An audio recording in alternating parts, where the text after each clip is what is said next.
несигурна. Как да реагира?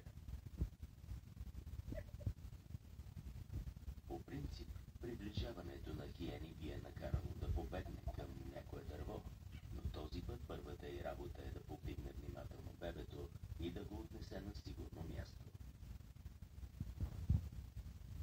Чак тогава се заема с хиените, а отбраната й е агресивна. Майка й правеше същото за нея, когато Лехедема беше само на 8 месеца. Целта й не е да опази плячката си, а да защити невръстната маймуна. Внезапната поява на бебе павиан в живота на младия леопард със сигурност е объркваща. Лехедема проявява нетипична загриженост.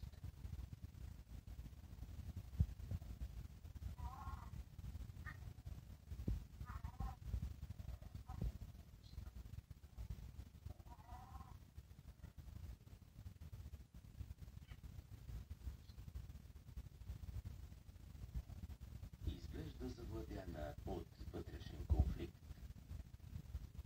Млад леопард на кръстопътя на живота, разкъсван между инстинктите си на хищник и детинското си любопитство.